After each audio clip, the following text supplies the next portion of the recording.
ഇപ്പോൾ കാസർഗോഡ് LDFന്റെ തെരഞ്ഞെടുപ്പ് പ്രചാരണ യോഗം ഉദ്ഘാടനം ചെയ്ത് VS അച്യുതാനന്ദൻ സംസാരിക്കുകയാണ്. തത്സമയത്തിലേക്ക് മുമ്പിൽ വന്നത് പറയുകയാണ്,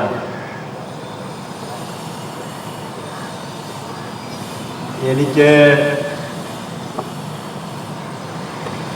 വിധവാ പെൻഷൻ,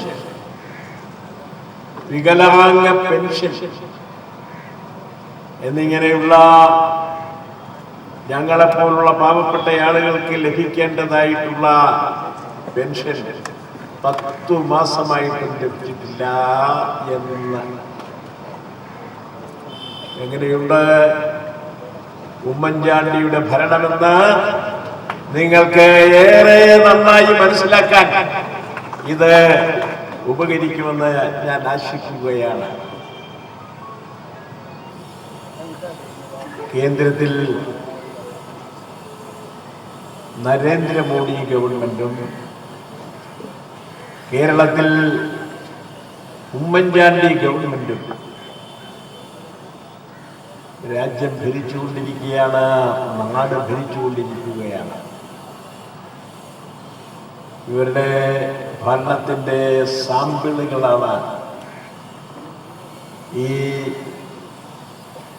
ദയനീയമായ കാഴ്ചകളെന്ന് ഞാൻ നിങ്ങളെ അനുസ്മരിപ്പിക്കുകയാണ്. ഇതിന് പരിഹാരമുണ്ടാക്കാൻ വേണ്ടി വരുന്ന 5 കൊല്ലത്തേക്ക് ഇടതുപക്ഷ ജനാധിപത്യ മുന്നണി ഒരു മാനിഫെസ്റ്റോ പ്രസിദ്ധീകരിച്ചത് ഇന്നത്തെ മിക്കവാറും പത്രങ്ങളിൽ വന്നിട്ടുള്ളത് നിങ്ങൾ വായിച്ചു കാണുമെന്ന് ഞാൻ ആശിക്കുന്നു. അതിലെ ഏറ്റവും പ്രധാനപ്പെട്ട ഒരു പ്രോമിസ്, വാഗ്ദാനം, അടുത്ത 5 കൊല്ലത്തേക്ക് യാതൊരു വിധത്തിലുള്ള വിലക്കയറ്റവും ഉണ്ടാവുന്നതല്ല. 1-2 ദിവസത്തേക്കല്ല, 1-2 മാസത്തേക്കല്ല, അടുത്ത 5 വർഷത്തേക്ക് യാതൊരുവിധ വിലക്കയറ്റവും ഉണ്ടാകുന്നതല്ല എന്നാണ് ഇടതുപക്ഷ ജനാധിപത്യ മുന്നണിയുടെ മാനിഫെസ്റ്റോ അസന്നിഗ്ധമായി പ്രഖ്യാപിക്കുന്നത്. ഞാൻ നിങ്ങളെ ഒരു കാര്യം ഓർമ്മിപ്പിക്കുകയാണ്. കമ്മ്യൂണിസ്റ്റുകാരുടെ, ഇടതുപക്ഷക്കാരുടെ പ്രഖ്യാപനത്തെ പറ്റി ഞാൻ ഓർമ്മിപ്പിക്കുകയാണ്. കോൺഗ്രസിന്റെ ഗവൺമെന്റ് മാറി മാറി മാറി മാറി കേരളം ഭരിച്ചിട്ടുണ്ട്. 1957 ഏപ്രിൽ മാസം 5-ാം തീയതി ഒരു ഗവൺമെന്റ് കേരളത്തിൽ വന്നു. ആ ഗവൺമെന്റ് പ്രഖ്യാപിച്ചത്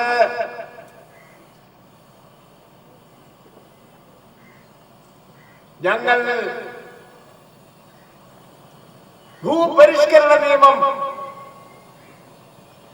വിദ്യാഭ്യാസ നിയമം എന്നിവയെല്ലാം തന്നെ കൊണ്ടുവരുവാൻ പോകുകയാണ്. അന്ന് കേരളത്തിന്റെ സ്ഥിതി പാട്ടക്കാരും, വാരക്കാരും, കുടികിടപ്പുകാരും, കുടിയാനന്മാരും എല്ലാമായിട്ടുള്ള ആളുകൾ വലിയ ജന്മിപ്രഭുക്കന്മാരുടെ ആശ്രിതന്മാരായി കഴിയുന്ന കാലമായി. ആ കാലത്താണ്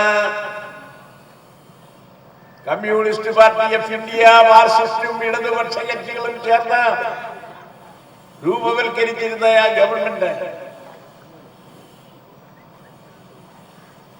ഒരു പ്രഖ്യാപനം നടത്തി.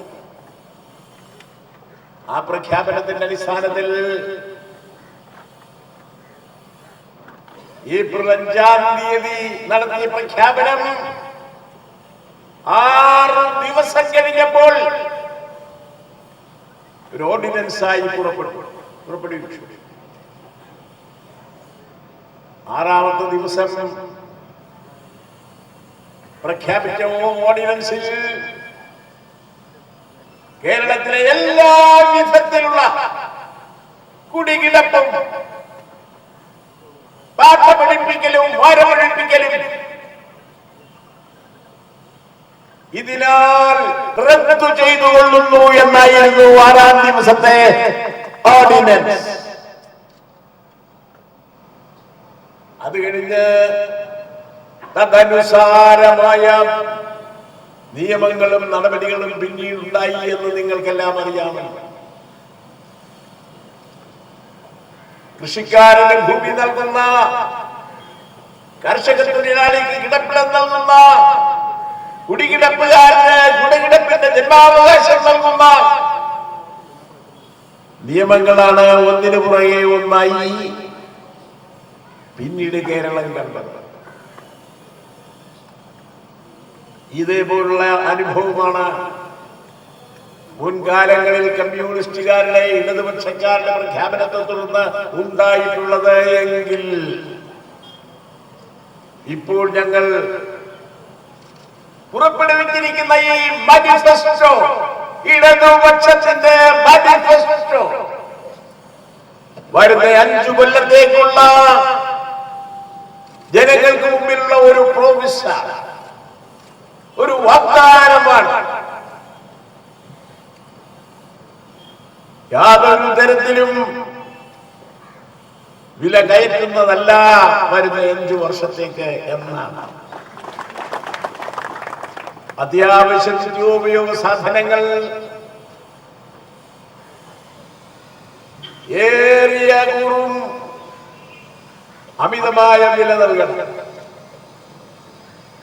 പാവപ്പെട്ടവർക്ക് ആ അമിതമായ വില നൽകി അരിയോ പഞ്ചസാരയോ മറ്റു സാധനങ്ങളോ വാങ്ങി കുടുംബജീവിതം നടത്താൻ കഴിയുന്നില്ല. പക്ഷേ അധികാരത്തിന്റെ ഗർവ് ഉപയോഗിച്ച് വൻകിട പ്രമാണിമാരുടെ താല്പര്യം സംരക്ഷിക്കുവാൻ വേണ്ടിയാണ് UDF ഗവൺമെന്റും അതേപോലുള്ള BJP ഗവൺമെന്റുകളുമെല്ലാം തന്നെ തങ്ങളുടെ ഭരണനയം രൂപപ്പെടുത്തിക്കൊണ്ടിരിക്കുന്നത്. അതിൽ നിന്ന് വ്യത്യസ്തമായ ഭരണമാണ് ഇടതുപക്ഷം കേരളം ഭരിച്ചുകൊണ്ടിരുന്ന മുൻകാലങ്ങളിൽ ചെയ്തിട്ടുള്ളതെന്നാണ് ഞാൻ നിങ്ങളെ ഓർമ്മിപ്പിച്ചത്. ഇന്നത്തെ മാനിഫെസ്റ്റോയും ഞങ്ങൾ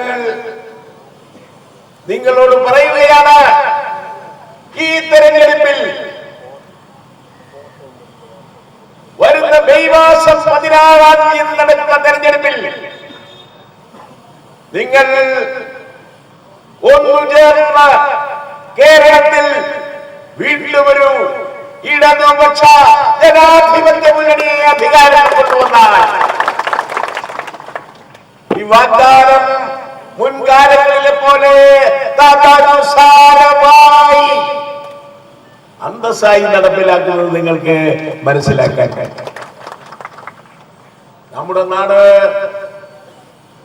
എല്ലാ വിധത്തിലും പട്ടിണിയിലും കഷ്ടപ്പാടും ദുരിതത്തിലും ദുഃഖത്തിലും നയിച്ചുകൊണ്ടാണ് നരേന്ദ്രമോദിയുടെ ഗവൺമെന്റ്, കേരളത്തിൽ ഉമ്മൻചാണ്ടി ഗവൺമെന്റ് ഭരിച്ചുകൊണ്ടിരിക്കുന്നു. വർഗീയ സംഘർഷം വളർത്താൻ, സാമുദായിക കലാപമുണ്ടാക്കാൻ, ജനങ്ങളിൽ സ്പർദ്ധ ഏറെ വർദ്ധിപ്പിക്കാൻ ഇടയാകുന്ന നയസമീപനങ്ങളാണ് നരേന്ദ്രമോദിയുടെ ഗവൺമെന്റ് JNUവിലെ വിദ്യാർത്ഥികളുടെയും ആന്ധ്രാപ്രദേശിലെ വിദ്യാർത്ഥികളുടെയും നേരെ അവർക്ക് ന്യായമായും അവകാശപ്പെട്ട ആനുകൂല്യങ്ങൾ നിഷേധിച്ച് അതിൽ പ്രതിഷേധിക്കുന്നവരെ കയ്യേറ്റം ചെയ്തു ആക്രമിച്ചും നിസ്സഹായരാക്കാനുള്ള ശ്രമമാണ് നരേന്ദ്രമോദിയുടെ ഗവൺമെന്റ് നടത്തിയതെന്നും അതിനെതിരായി ആത്മഹത്യ ചെയ്തുകൊണ്ട് സ്വന്തം അഭിമാനം ഉയർത്തിപ്പിടിക്കുകയാണ് ആന്ധ്രാപ്രദേശിലെ വിദ്യാർത്ഥികൾ അതിനെ മുന്നണിയിൽ നിന്ന് ചെയ്തത്. അതേപോലെ തന്നെ ഡൽഹിയിലെ യൂണിവേഴ്സിറ്റി കനകയ്യ ഇതേപോലെ തന്നെ വിദ്യാർത്ഥികളുടെ അവകാശങ്ങൾ ഉയർത്തിപ്പിടിച്ചുകൊണ്ട് പോരാടുമ്പോൾ അവരെല്ലാം തന്നെ രാജ്യദ്രോഹികളാണ് എന്ന് ചിത്രീകരിച്ച് അവരെ അറസ്റ്റ് ചെയ്ത് കൽത്തുറങ്കിലാക്കുകയാണ് ഉണ്ടായത്. യഥാർത്ഥ വസ്തുതകൾ മറച്ചുവെച്ച്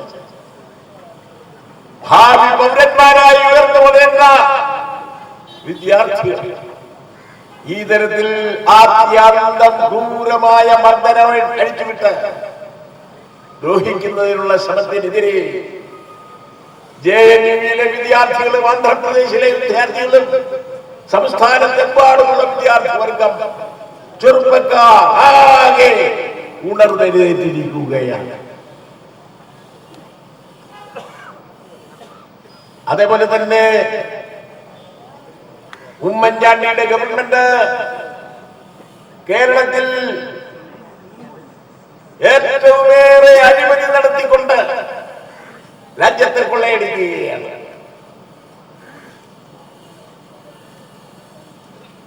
ബാർ കോഴ, സോളാർ കോഴ, ബാബോയിൽ കോഴ, പട്ടൂർ കോഴ, അങ്ങനെ കോഴകളുടെ കോഴകളുടെ ആവർത്തനമാണ് ചാണ്ടിയുടെ ഗവൺമെന്റിന്റെ ഭരണത്തിന്റെ പ്രത്യേകത. ഈ രണ്ട് ഗവൺമെന്റും ഭാരതത്തിനും കേരളത്തിനും ഏറെ ഭാരമാണ് സൃഷ്ടിച്ചുകൊണ്ടിരിക്കുന്നത്. അതുകൊണ്ട് ഈ ദുർഭരണങ്ങൾ ഒഴിവാക്കാൻ വേണ്ടി സംഘടിത തൊഴിലാളികൾ, കൃഷിക്കാർ, കർഷക തൊഴിലാളികൾ, വ്യാവസായിക തൊഴിലാളികൾ, വിദ്യാർത്ഥികൾ, അധ്യാപകന്മാർ, സർക്കാർ ജീവനക്കാർ എന്നിങ്ങനെയുള്ള എല്ലാവരും ഒന്നായി ഒറ്റക്കെട്ടായി ഈ ദുർഭരണങ്ങളെ, കേന്ദ്ര സംസ്ഥാന ഗവൺമെന്റുകളുടെ ഭരണങ്ങളെ ഒറ്റപ്പെടുത്തി ജനങ്ങളുടേതായ ഒരു ഭരണം കേരളത്തിൽ കാഴ്ചവെക്കുവാൻ 57-ലെ EMS ഗവൺമെന്റ്, 67-ലെ EMS ഗവൺമെന്റ്, പിന്നീട് കേരളം ഭരിച്ച നയനാർ ഗവൺമെന്റ്, പിന്നീട് കേരളം ഭരിച്ച PS ഗവൺമെന്റ് എന്നിങ്ങനെയുള്ള ഗവൺമെന്റുകൾ ഇത്തരം എംപിമാരുടെയും മാടമ്പിമാരുടെയും മുതലാളി വർഗത്തിന്റെയും ശതകോടീശ്വരന്മാരുടെയും താല്പര്യങ്ങൾക്ക് വേണ്ടി ഭരണം കൈയാളിയപ്പോൾ അതിനെതിരായി പാവപ്പെട്ടവരുടെയും സാധാരണക്കാരുടെയും താല്പര്യങ്ങൾ സംരക്ഷിക്കുന്നതിന് വേണ്ടിയിട്ടാണ് EMS മുതൽ മറ്റുള്ള ഗവൺമെന്റുകൾ ശ്രമിച്ചിട്ടുള്ളതെന്ന് നിങ്ങൾക്കറിയാമല്ലോ. തുടർന്ന് അങ്ങോട്ടും ഇത് രണ്ടിൽ ഏത് ഗവൺമെന്റിനെയാണ് നാം സ്വീകരിക്കേണ്ടതെന്നുള്ള കാര്യം ഞാൻ നിങ്ങളോട് ഇതിനകം സൂചിപ്പിച്ചു കഴിഞ്ഞു. ഇടതുപക്ഷ ജനാധിപത്യ മുന്നണിയുടെ ഒരു ഗവൺമെന്റ് ഈ തെരഞ്ഞെടുപ്പിൽ കേരളത്തിൽ നിന്ന് തെരഞ്ഞെടുക്കപ്പെടണം. അതുവഴി കേരളത്തെ പുരോഗതിയുടെയും അഭിവൃദ്ധിയുടെയും രംഗത്തേക്ക് ഉയർത്തിക്കൊണ്ടുവരണം. കേരളത്തിലെമ്പാടുമുള്ള പാവപ്പെട്ടവരും സാധാരണക്കാരും ആ ജനവിഭാഗങ്ങളുടെ താല്പര്യം സംരക്ഷിക്കുവാൻ അത് മാത്രമേ സഹായകമാകൂ എന്നും അതിന് നിങ്ങളെല്ലാം തന്നെ ഒത്തൊരുമയോടുകൂടി പ്രവർത്തിക്കണമെന്നും നിങ്ങളോട് വിനീതമായി അഭ്യർത്ഥിച്ചുകൊണ്ട് ഈ മഹാസമ്മേളനം ഔപചാരികമായി ഞാൻ ഉദ്ഘാടനം ചെയ്തതായി പ്രഖ്യാപിക്കുന്നു. നിർത്തുന്നു. നന്ദി, നമസ്കാരം. മഞ്ചേശ്വരം മണ്ഡലത്തിലെ സ്ഥാനാർത്ഥി CS കുഞ്ഞമ്പു, അദ്ദേഹം ഈ മണ്ഡലത്തെ പ്രതിനിധീകരിച്ചിരുന്ന സന്ദർഭത്തിൽ ഉണ്ടായിരുന്ന സ്ഥിതിഗതികൾ നിങ്ങൾക്കെല്ലാം അറിയാം. അദ്ദേഹം ഏതാനും വാക്കുകളിൽ അതെല്ലാം വീണ്ടും അനുസ്മരിപ്പിച്ചു എന്നുള്ളത് കൊണ്ട് ഞാൻ കൂടുതലൊന്നും പറയുന്നില്ല.